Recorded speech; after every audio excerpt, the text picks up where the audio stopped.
Okay, folks, we're back. Um, got the gas tank in, got everything ready to go. I got this old battery. Um, I bought the car, didn't have a battery in it. I found this old piece of junk lying around. Uh, yeah, it seemed like it may have had like a plate or something had dropped off. I cleaned it out real good, um, rinsed it out thoroughly, got as much junk as I could out of it, especially from the bottom. Um, I did the old Epsom salt trick. Uh, you could probably find a million videos online to uh, to clean it out. Put some Epsom salt inside of it and charge it slowly. I did that. Been charging it very slowly, about a 1 amp, over the past several days. It's uh, it's probably about 11 and a half volts. I I don't know if this battery will ever come back alive again, because I bought this many years ago as a reconditioned battery. Yeah, I'll probably pay $25-$30 for this sucker. It was already reconditioned once. So the main rule of thumb on these batteries when you recondition them is it's a one-time deal. You do it once, and 99 times out of 100, you won't be able to do it again. But I gave it a try, and we're going to see. Let me see if I can crank the car, but I doubt it.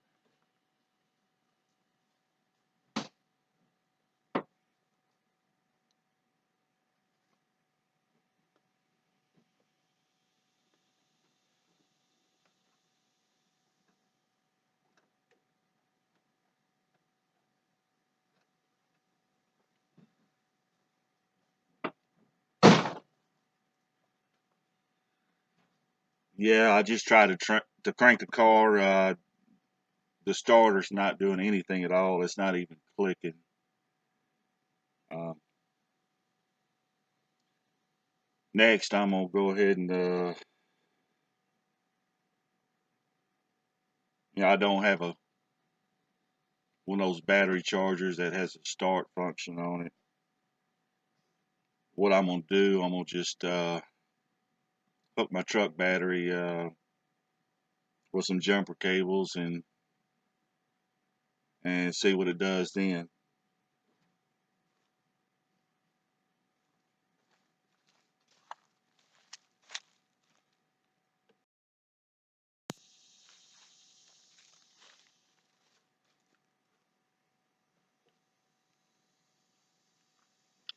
Okay, guys, I pulled my truck up.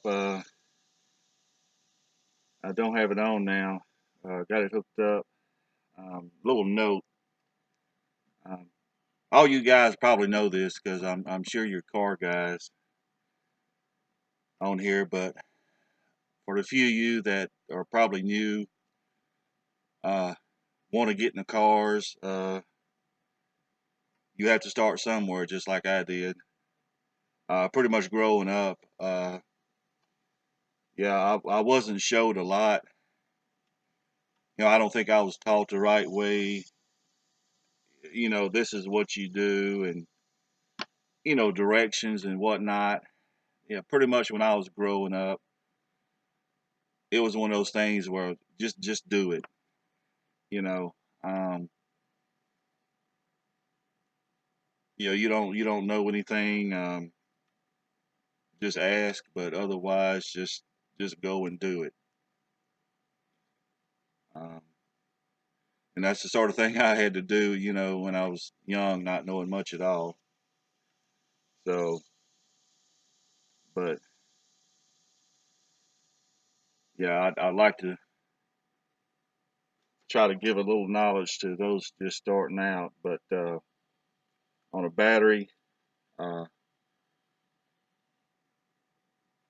yeah, I usually hook my positives up first. There's a correct way to do it. I probably don't do it that way, but the main thing is, on both of your vehicles, you want to make sure your key is off. You don't want to ever, hook up battery cables to the vehicle with the keys on, the engine running, or the keys on, either one. So just take your keys completely out. Um, I just hook up one battery at a time, the positive and negative. But while I'm doing that, I'm making sure that the other end of the cable, I hold the other end in the other hand to make sure the other side of the cables are not touching. Then I come and hook them up, like this. But, once you make sure you got a good connection on both your batteries and cables, uh, then you can go ahead and start your truck up, the one that's going to be doing the charging.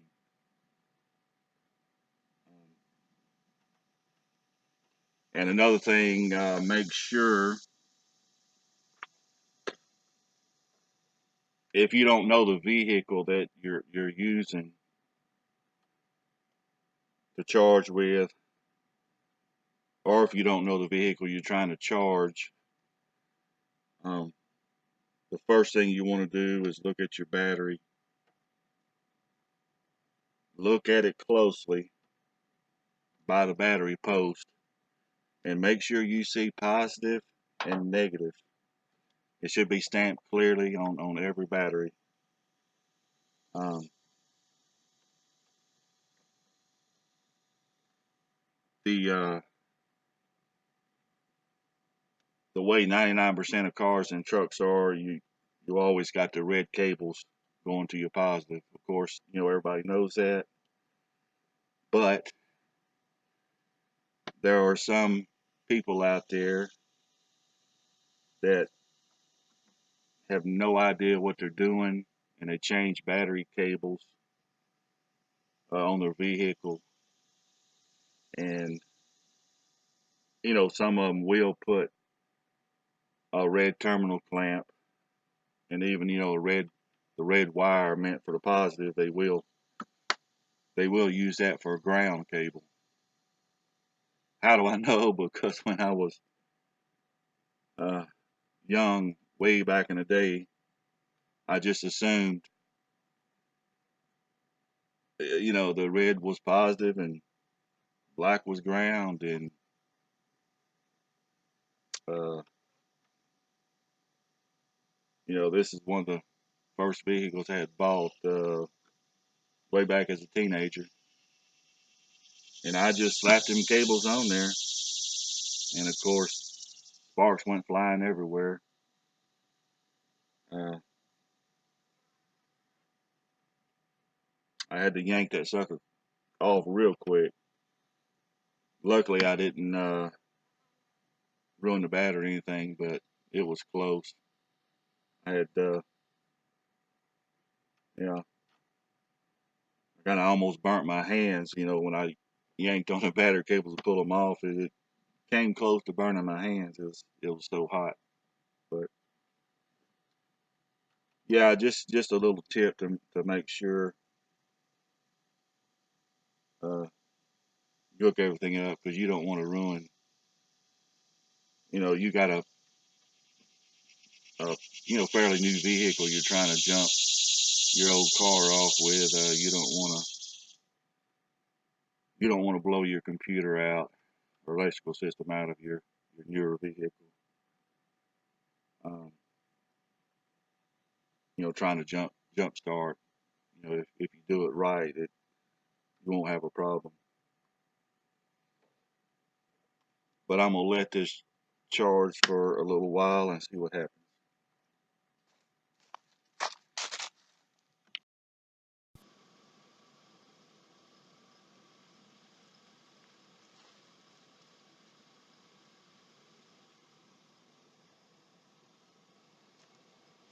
Okay. I got my truck running to get this battery hopefully charged a little quicker.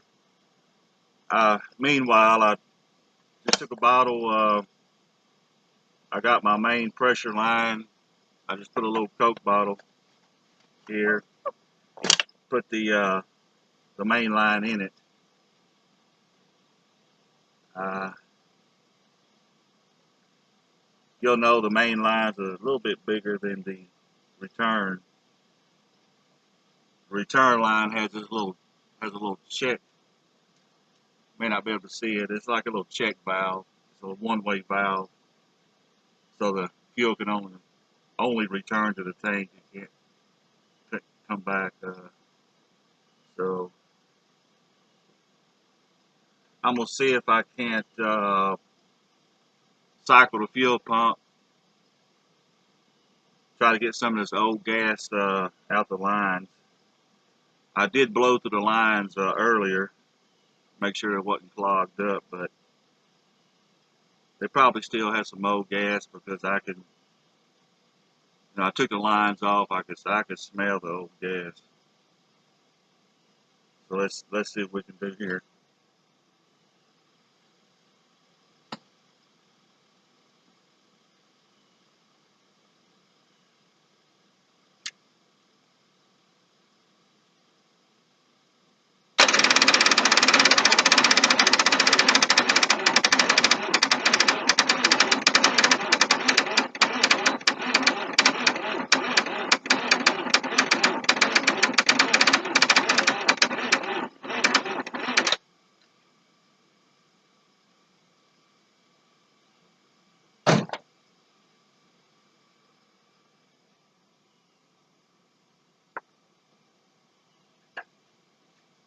Yeah, I had to actually crank the engine over to get that fuel pump to cycle up. It was turning over slowly, but of course, yeah, it sounded like that starter solenoid was sitting there clicking. Uh, yeah, it looks like eventually I'm gonna have to change, either change the solenoid out or just get a whole new starter part, with the solenoid on it already. But here's the old gas here.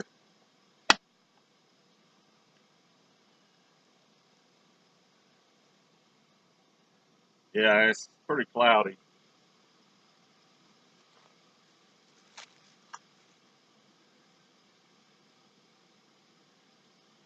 Yeah, maybe kind of hard to see. It's kind of cloudy looking. Probably has some moisture and condensation in the line. Uh, yeah, the tank itself was clean as a whistle, so hopefully all this was in the line itself. But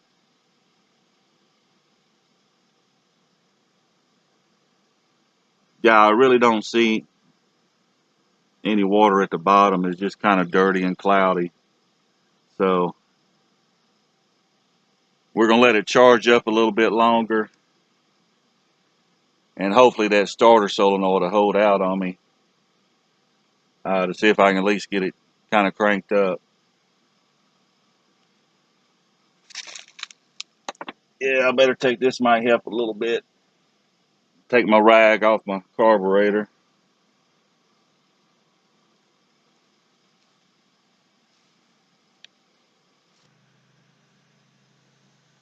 Pour a little gas down the carburetor. Let's see what she does.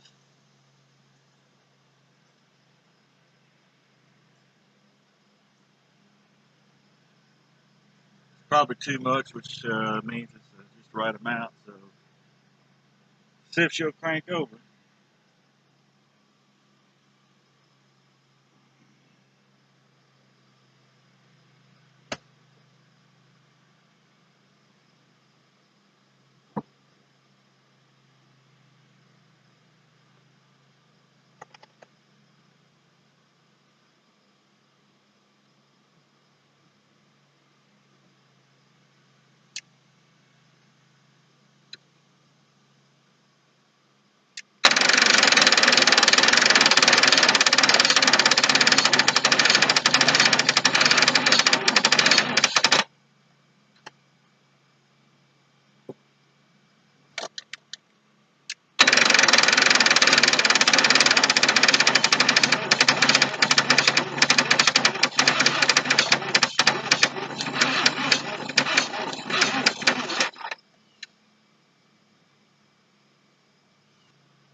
she's running, folks.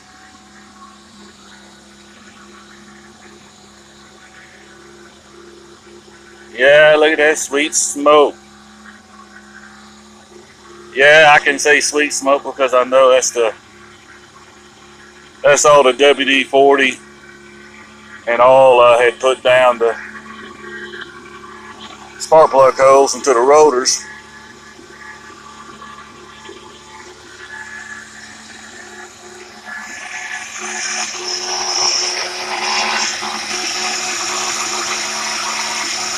I don't see any fuel leak.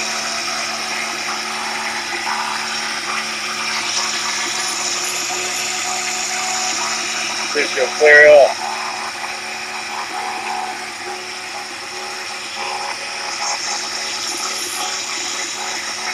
Now I can't run it for long. If you've seen the previous videos, especially my first couple of videos on the car, where I tell you about the radiator, I got the radiator out. Right there's the air conditioner condenser, so yeah, the radiator was just plumb had it, but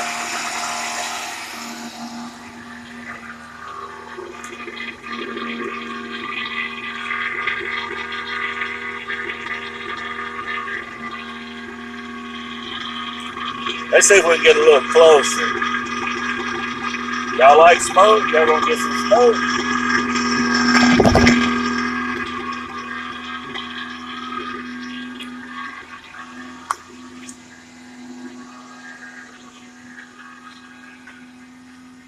Yeah, here's the old radiator. What I'm doing to it here, it's probably gonna be my next video.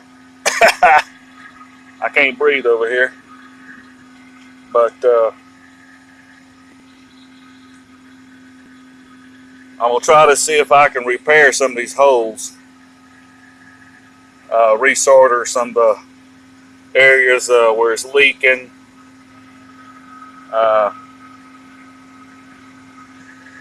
I'm gonna plug up all these hoses. Yeah, this goes to the oil cooler here. And if you look at the end, I put a valve. I just found an old bike inner tube laying around, and I cut the valve off of it. Yeah, and I just put some stuck it in its hose, put some silicone around it with a hose clamp. I'm gonna take my little bitty small compressor. I don't want to put too much air in it, but I'm gonna take my saucer and put some air in it and try to find each and every leak. If I can get to them, and maybe resolder it. At least a temporary fix.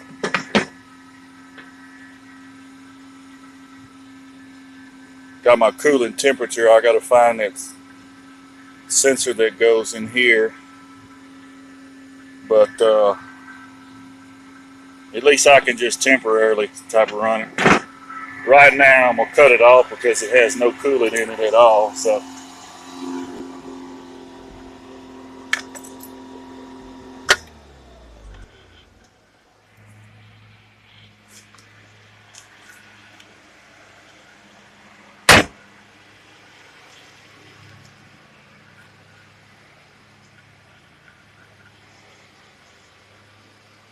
okay.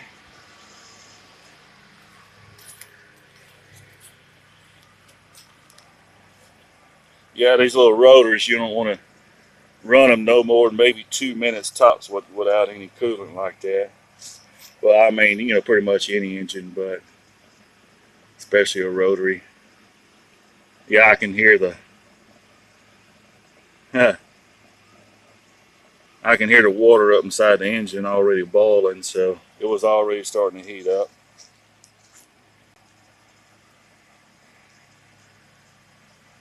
But Yeah, there she is.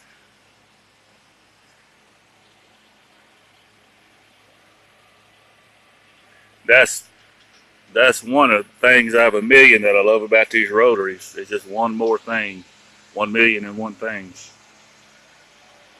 Is that we got some pretty good sized mosquitoes down here, and yeah,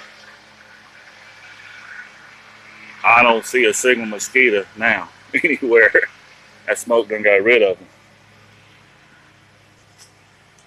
But on this battery, let's see if we give another few tips about the battery. I could make a whole new video just on batteries alone. Um, one day I might do that. I mean, if y'all, just let me know in the comments. If you want me to make a battery video, I can do that. I mean, I've been messing with old batteries. Uh, Lord, it's let's just say many years. I won't say exactly how long, but many years. Like I was saying earlier, you don't want to hook it up with your key on or unhook it. So I still got my truck running, charging it. But before I hook it up, I'm gonna cut everything off, pull the key out before I unhook the battery cables. Uh, Another thing on these old batteries, um, nowadays these places won't want to charge you $150 for specialized batteries. I mean, it doesn't even have to be a big truck battery. Um, some of these little smaller batteries, like for the Mazda, I mean, they're half the size of a truck battery, but these idiots. So, like I was saying, you could go down to your local interstate. Down here, they got a place called Battery Warehouse. You want to make sure, though. Uh, I mean, if you want a reconditioned battery, ask for it. Usually, it'll say Recon on RECON. That just means that they took old batteries, brought it to a reconditioned factory. They put special chemicals. Um, it's kind of similar to the salts, that's in Epsom salts. It's organic. It's more of an organic chemical. I can't recall the name of it now, but it works in a similar fashion. I'm gonna come up with a name of it one of these days and put it down there for you. But yeah, that's what they do from the factory. They just add this organic salt, to the old battery acid, and either it works or it don't. And of course, most of the money they spend reconditioning is actually on the outside of the battery, making it look nice and new, and putting new labels on it, making it look like a brand new battery. So you'll just have to beware. Some of these companies will, put these batteries off as brand new, even though they're, reconditioned junk. That's what I call them. I mean, even reconditioned, you'll never, the battery never be up to par like it was when new. And like I said, this battery was reconditioned, at a professional warehouse before I bought it. That's why I didn't pay much. But yeah, if you don't want to spend much money, 25, 30 bucks at most. If you just want an old reconditioned battery, it probably won't last that long. I think 2 years. I bought this battery years ago. I had a trailer, um, that car hauler trailer, and I had an electric winch. I bought this battery to run the electric winch, the pull cars up on the trailer. Maybe lasted 2 years, maybe less. But yeah, it's not doing too well now. But make sure when you go to these warehouses for cheap batteries, uh, the best battery you want to get is the blem, which means blemished. For some of you guys that don't know, uh, it should be stamped right on the battery somewhere, BLEM for blemished. It just has some magnetic issue, during shipping, but it's basically still a brand new battery inside.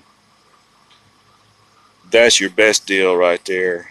Um, you can usually get those for around $50, but kind of beware, because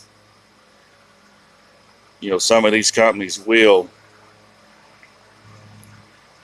try to sell you a cheap battery reconditioned, and some of them will hide it from you, others don't, but just be careful on that. Okay.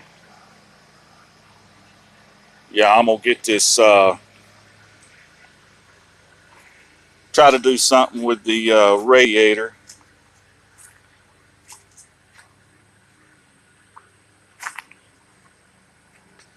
Excuse my phone.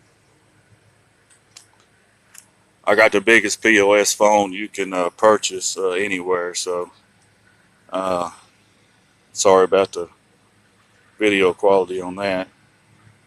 But yeah, I got to find the coolant sensor that goes in here, because it had one in when I took it off. I'm gonna get this, all the holes, block this off. That should be about it. Put the cap, I got the radiator cap put back on it, and see if I can get some of these holes worked out.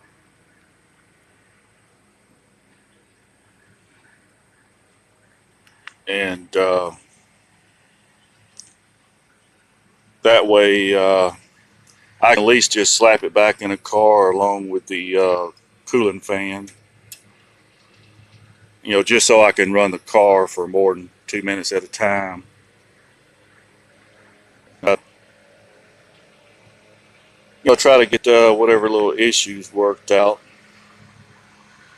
but we're gonna get there, just one thing at a time. Right now it's just baby steps. So okay, if you like this video, give me a thumbs up. If you hadn't yet subscribed to my channel, please hit that button, hit the notification bell, be notified of my next video. Like I said, the next video should be me putting the radiator and cooling fan back in and cranking her up and let her run for a while. I might even try to move it. I still got it up on jack stands, but I still got a couple tires on there I got to blow up. Um, maybe we can see if we can drive it down the road. Those tires are, let's see, the tires are 25 years old, 25 to 30 years old, dry rotted. How many of y'all think I can actually get these tires driven down the road? And how fast can I go on 30-year-old dry rotted tires? That's another question. How long do you think they'll last before they blow out completely? But okay, until next time, take care.